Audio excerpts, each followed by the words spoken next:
I'm Brandy Mineta. I'm a nurse practitioner. I was working in the ER for the last 6 years, which was really good for me, just so I could learn kind of all those big bad things. And little did I know when I came here that was going to be one of the most beneficial things of me coming here, because I'm the only acute care somebody has emergency background. So before that, I was a nurse for many years. I did trauma at Methodist, and they have a level 1 center there, and I did St. Francis, their cardiovascular ER. So kind of a very broad knowledge. I've worked in nursing homes, I've done med-surg nursing, but I've been at IUS in their ER, and I still work there occasionally to keep up my skills. So we all work really well together as a team. I think we all say, Swathi and I say this all the time, if we could just like put all 5 of us together, like you would never need anybody else, any specialists, because we are a really well-rounded group. The good thing about our practices, we do work as a community here, where if I have a question and I go to Swathi, hey Swathi, what else do you have for me? I can try. If she has something, she will.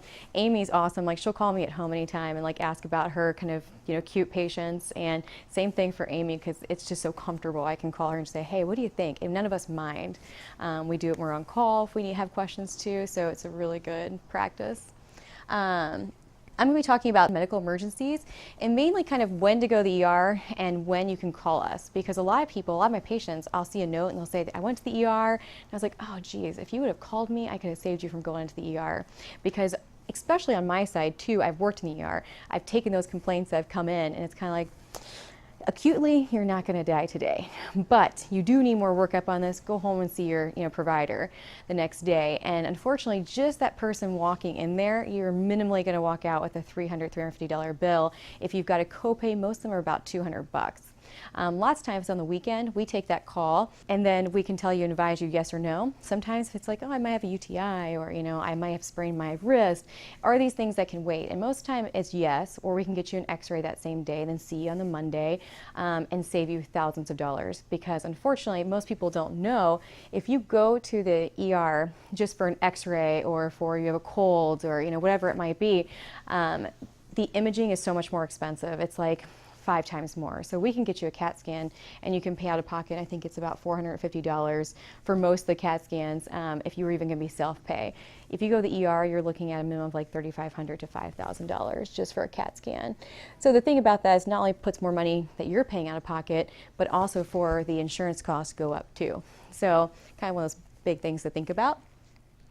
Some ER sense of humor. This one up here says, I see you've scratched your pinky toe.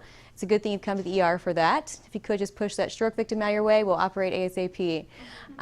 So some of the things I have found is, somebody would come in for something really this minor, that's not far-fetched, and they would be so angry they're waiting 2 hours. And I'm thinking, you could have been at your provider's office, had a scheduled appointment, most likely not waited at all, plus been a whole lot cheaper, and they're angry. And I'm thinking, if this was your family member here who's potentially having a stroke or a heart attack, or your kiddo that's in a lot of pain, you're okay waiting yourself. So the ER is for when your provider's office is closed and it can't wait until the next day, or when your provider's office doesn't have the resources to take care of your concerns. Just a phone call, we can tell you, we can watch this for a little bit. We can go through all the signs and symptoms. Are you having nausea? Do you not want to eat? Are you having a fever? Have you started to vomit?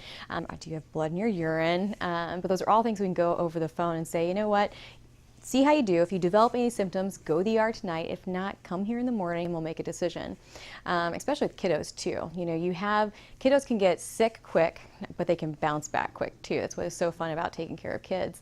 So if you have a kiddo that has belly pain, they're going to have it so many times. And you don't want them to get radiation. If you need to, you do it. But you always have that conversation with the provider on how much radiation is this. So kiddo gets CAT scan to their head, you're looking at anywhere it's equivalent to 25 to 100 x-rays. So that's a lot of radiation. Unfortunately, you go to the ER, they don't know you, so they're going to do the scan. If you go in with a severe headache, you're going to get a CAT scan. If you come in here with a severe headache, most time we can take care of you and get you symptom control. And then if we need to, we can get you an MRI versus a CAT scan, which is a lot less radiation. And some people just don't know. And that's, part of having a conversation tonight was hopefully just to educate people to save you money out of pocket. Because if you save that money out of pocket up front from not going to the ER, then you can put it into your health care for preventative reasons too. A lot of people unfortunately don't have health care coverage right now. So that is part of the reason why ER waits are so long, because they have to go for their common illnesses. But I've got several patients that are self-pay, and they do Hope Care just because it keeps them out of the ER. So by the time they would go to 1 or 2 visits to the ER, it pretty much would pay for their Hope Care for the entire year.